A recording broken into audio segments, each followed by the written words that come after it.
Olá, sejam todos bem-vindos à TV HBR Brasil, eu sou Márcio Mussarella e hoje conto com a presença de dois convidados muito especiais. À minha frente, Rodolfo Araújo, que é professor da HSM, da FGV e também é o consultor autorizado de Drive no Brasil. O que é Drive? Drive, também conhecido como Motivação 3.0, que foi o título em português da obra, é do autor Daniel Pink, que está direto em Washington, está falando conosco diretamente de Washington. Hi, Daniel. Thank you for being with us once more, now to talk about Drive.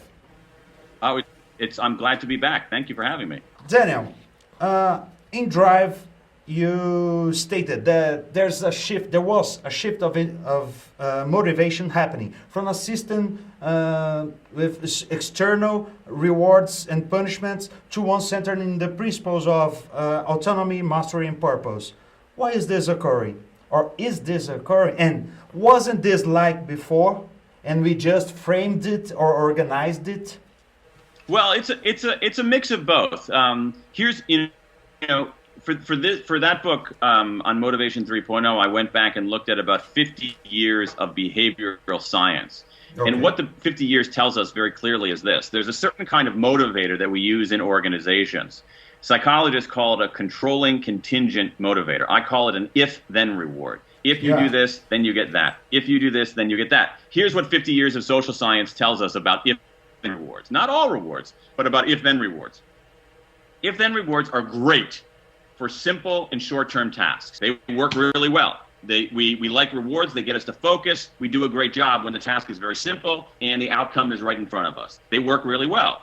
But the same body of research tells us that if-then rewards are not so great for work that requires more complexity, more creativity, more conceptual thinking, more judgment, discernment, and longer time horizon. They get us to focus like this when you want to be looking at it expansively. And so, it's very simple. If-then rewards are great for simple and short term and not so great for complex and long term. The problem is that we use if-then rewards for everything rather than where we know that they work. And to your second part of your question, it is new because most people around the world, or not all around the world, but certainly in economies like Brazil, economies like the United States, most people are no longer doing the simple mechanical kinds of work. They're doing work that requires more judgment, more creativity.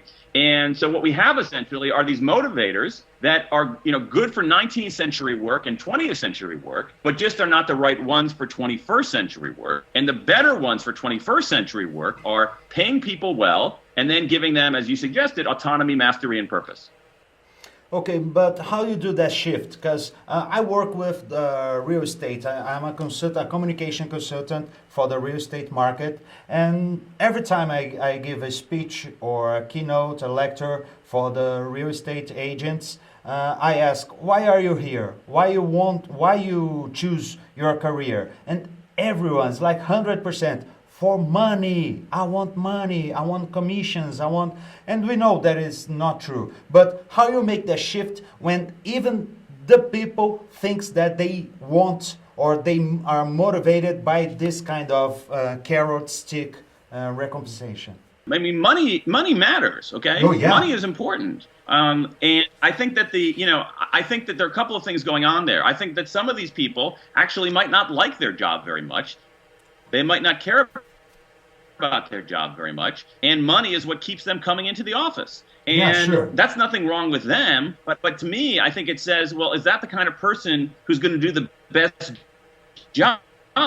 And I'm thinking, no. That kind of person who's only in it for him or herself, that kind of person who's only narrowly focused on making money in that transaction, that might not be the best person to hire. You might want people who have a broader view, who want to get paid fairly, but actually want to do something, want to be creative. And so, to me, what you're describing there isn't a problem about an individual. It's a problem about a company maybe being too narrow in how they hire.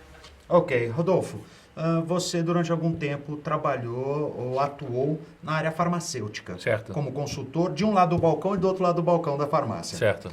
E eu acho que existem algumas características que são bem parecidas também dessa. Acho que o mercado, quanto mais agressivo, quanto mais Na remuneração. Na remuneração e tal. Você sente isso? Eu sinto porque isso vira o papo do dia a dia, isso vira a real motivação das pessoas, a real razão das pessoas estarem ali. Quando, na verdade, nós temos nos dois lados, tanto no corretor de imóveis como na pessoa que trabalha com farma, elas estão trabalhando em prol da vida das pessoas. Okay. Principalmente em farma, não é? Em que você trabalha com a saúde das pessoas, com o bem-estar das pessoas. Exatamente. Isso deveria ser uma motivação maior, entendeu? E falta do gestor a maneira de acender isso. Da mesma forma, mas eu sou um corretor de imóveis. Ok, tem uma família buscando o imóvel dos seus sonhos, onde ela vai ser feliz. Realizando sonhos. Exatamente. Né? Então a gente não pode se prender somente àquela motivação extrínseca, né, externa. Muito particular de cada cultura. Cada cultura tem uma peculiaridade e que cada um dos elementos do drive ele vai reverberar de forma diferente, ele vai ecoar de forma diferente.